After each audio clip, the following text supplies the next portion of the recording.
On April 24, 2013, at 9 in the morning, an 8-story building collapsed in Savar, a suburb of Dhaka, the capital of Bangladesh. It was called Rana Plaza. It housed 5 garment factories. It employed about 5,000 people, the vast majority women. The day before, enormous cracks had been discovered in the structure. The shops on the lower floors closed immediately. But the garment factory owners ordered their workers to return the next day. Anyone who did not show up would lose a month's wages. They showed up. And the building collapsed on them.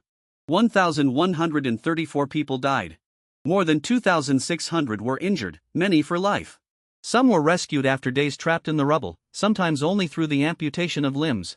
The factories in Rana Plaza produced clothing for Walmart, Primark, Benetton, and dozens of other brands.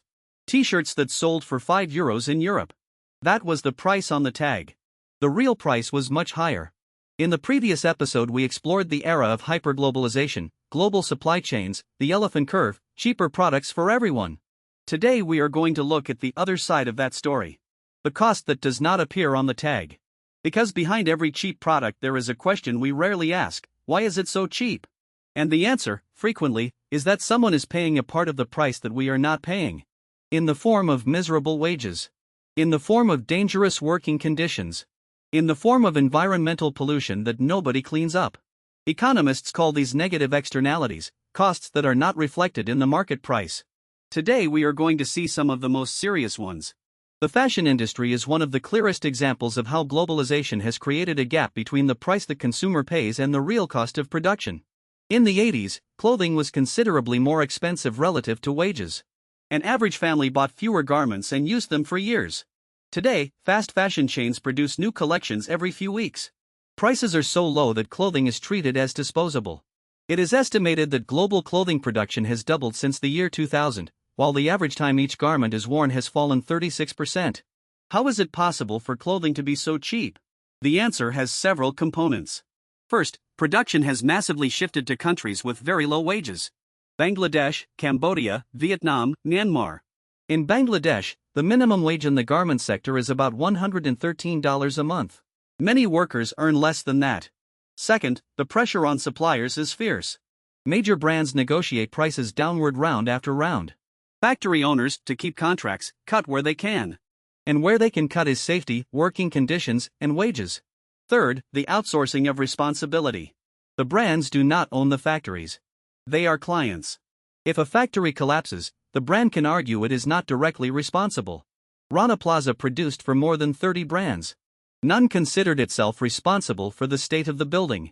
After the Rana Plaza disaster, the Accord on Fire and Building Safety in Bangladesh was created, signed by more than 200 international brands. It improved safety inspections. But wages remained miserable. And more than 60% of Rana Plaza survivors never returned to work in a garment factory. If clothing is one example, electronics is another. Foxconn, the world's largest contract electronics manufacturer, employs more than 1 million workers, mostly in China. It is the primary assembler of Apple products but also produces for Amazon, Microsoft, Samsung, Sony, and Huawei. It controls about 40% of the global consumer electronics market. In 2010, 14 Foxconn workers killed themselves by jumping from factory buildings. All were between 17 and 25 years old. All were rural migrants who had left their villages to work on assembly lines. Foxconn's response was to install safety nets around the buildings to prevent the jumps. Anti-suicide nets. Not changes in working conditions. Nets. Investigations revealed shifts of up to 12 hours, 6 days a week. Forced overtime. Dormitories with up to 12 people per room. A disciplinary system that workers described as military. And a crushing loneliness, workers who went months without speaking to anyone outside the assembly line.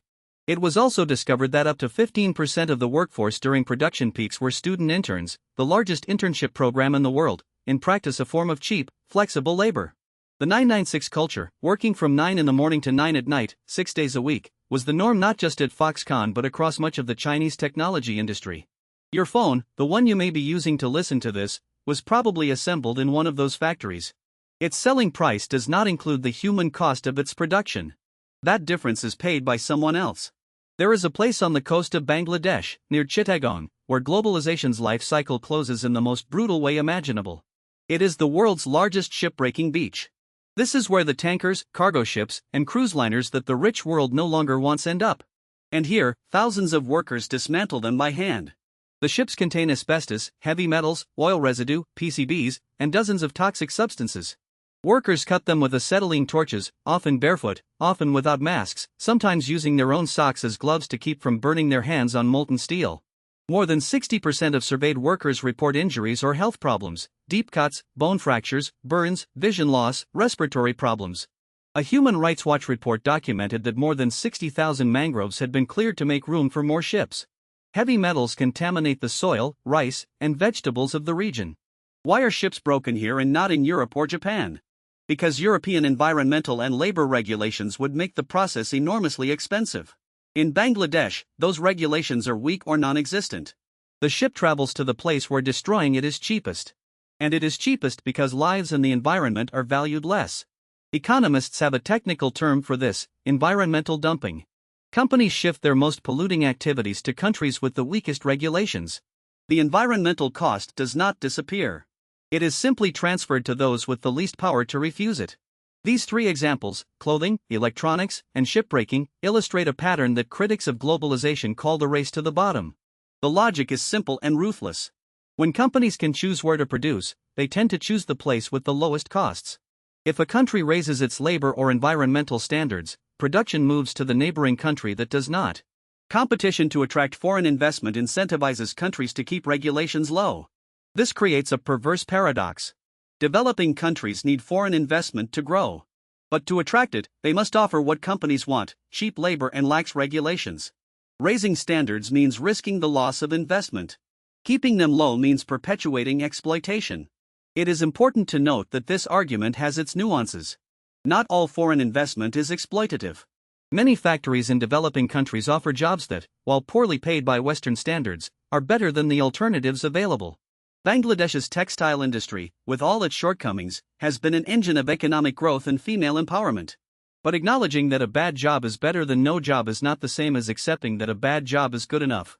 The question is not whether globalization has improved the lives of millions in poor countries. It has. The question is whether that progress has to necessarily come with conditions that no Western consumer would accept for themselves. The next time you buy a t-shirt for €5, take a moment to think about what that price implies. Someone grew the cotton. Someone spun it. Someone wove it. Someone cut the fabric. Someone sewed the t-shirt. Someone ironed it. Someone packaged it. Someone loaded it into a container. Someone shipped it by sea. Someone unloaded it. Someone took it to the warehouse. Someone distributed it to the store. All those people needed to get paid. The store needed its margin. The manufacturer needed theirs. The shipper. The middleman. How is it possible that, after all of that, the t-shirt costs €5? There is only one answer. Someone in that chain is being paid a pittance. Someone is working in conditions we would not accept. Someone is assuming an environmental or health risk that does not appear on the tag. The market price does not lie, but it does omit. It reflects the monetary cost but not the human or environmental cost. That difference is paid by people we will never meet, in places we will never visit. 3 ideas to take away from this episode. First, the prices of globalized products do not reflect their real cost. Negative externalities, working conditions, environmental impact, health risks, are paid by people and communities who have no part in the purchasing decision. Second, the race to the bottom incentivizes countries to compete by lowering labor and environmental standards to attract foreign investment. The result is a transfer of costs from the consumer in the rich country to the worker in the poor country. Third, recognizing these problems does not mean rejecting trade. Bangladesh's textile industry has lifted millions out of poverty. But it demands that we ask whether economic progress is compatible with dignified human conditions, and whether the price the consumer pays should reflect the real cost of what they buy. For decades, the trend was clear: more trade, more connections, more globalization. But something has changed. Supply chains that seemed invulnerable turned out to be fragile. The powers that preached free trade started raising tariffs. And a word nobody used 10 years ago started appearing everywhere: deglobalization. Is the world fragmenting?